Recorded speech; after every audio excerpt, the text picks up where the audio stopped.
wabarakatuh. Hai semuanya, perkenalkan nama saya Yayu Dwi Lestari. Saya dari UPBJJ UT Palembang dengan NIM 8603338139.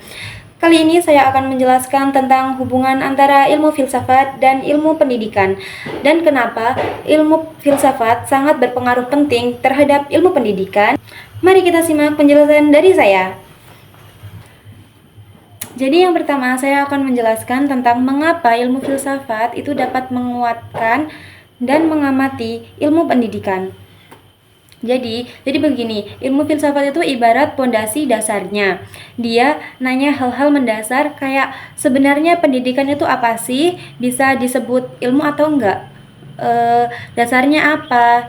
Nah, kedudukannya itu yang jelas sebagai ilmu bukan cuma sekedar kebiasaan atau hal-hal asal-asalan saja. Dia juga nentuin teori-teori tentang pendidikan itu harus dibangun pakai cara yang benar, logis, dan bisa dibuktikan benar atau enggaknya.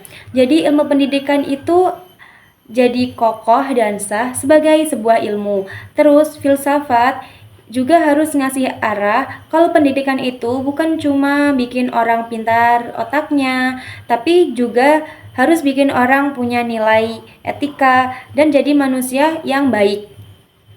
Jadi secara singkat ilmu filsafat itu yang bikin pendidikan itu ada benar secara ilmu dan berharga buat kita semuanya. Terus hubungannya itu timbal balik, kalau filsafat nguatin pendidikan, kalau pendidikan juga sebaliknya nguatin perkembangan ilmu filsafat. Kenapa bisa seperti itu? Karena pendidikan itu tempat buat uji teori-teori filsafat itu. Misal filsafat bilang manusia itu punya potensi buat berkembang. Nah, itu dibuktikan dan dipakai nyata di dunia pendidikan. Kalau misalnya bagus dan berhasil, berarti pemikiran filsafat itu benar dan semakin kuat kebenarannya. Selain itu, masalah-masalah yang ada di pendidikan kayak kenapa ada anak yang susah belajar dan bagaimana cara ngajar yang pas, itu jadi bahan buat ilmu filsafat mikir lagi dan ngembangin pemikirannya biar makin pas sama keadaan zaman. Jadi, pendidikan itu kayak tempat latihan dan bukti nyata kalau ilmu filsafat itu berguna banget, nggak cuma teori doang.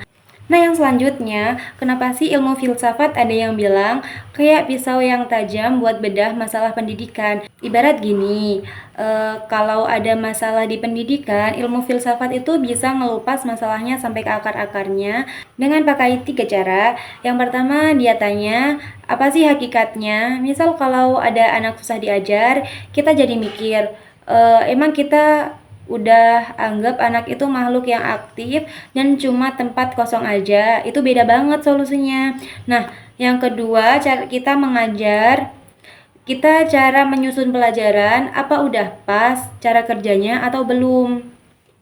Yang ketiga, dia tanya, buat apa sih ini dilakukan? Ini ada gunanya nggak? Bener nggak nilainya? Misal kalau pendidikan cuman kejar nilai doang, ilmu filsafat nanya, emang tujuannya pendidikan cuma dapat angka aja? Apa nggak harus lebih dari itu?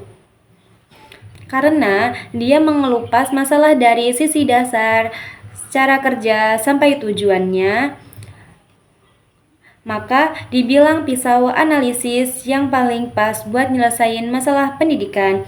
Nah, yang terakhir saya akan mengasih contoh nyata penerapannya. Yang paling gampang kita bisa lihat dari kurikulum Merdeka yang sedang kita pakai pada pemerintah. Di situ kelihatan banget kita nggak ngajarin semua anak sama persis karena secara dasar tiap anak itu unik dan beda-beda bakatnya. Cara ngajarnya pun nggak cuma ceramah, lebih banyak ngalamin sendiri dan ngelakuin sesuatu. Karena kita percaya pengetahuan itu lebih gampang nempel kalau dialami langsung, yang bertujuan bukan cuma pintar akademik tapi biar anak jadi mandiri, punya karakter, dan berguna.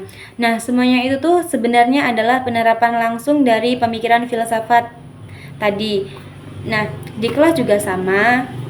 Guru yang paham ilmu filsafat, dia nggak cuma suruh anak itu untuk hafal, tapi dia ngajarin cara mikir dan cari kebenaran. Dia anggap anak itu orang yang aktif, bukan cuma dengerin aja. dan dia selalu pastikan apa yang diajarin itu bermanfaat dan baik buat muridnya. Nah, jadi itu kesimpulannya, ilmu filsafat sama pendidikan itu nggak bisa dipisah, saling mengisi dan menguatkan satu sama lain. Kalau mau pendidikan jadi ilmu yang kokoh, bermakna, dan benar tujuannya, ya harus ada ilmu filsafat di belakangnya. Sekian itu penjelasan dari saya ucapkan terima kasih. Saya akhiri, wassalamualaikum warahmatullahi wabarakatuh.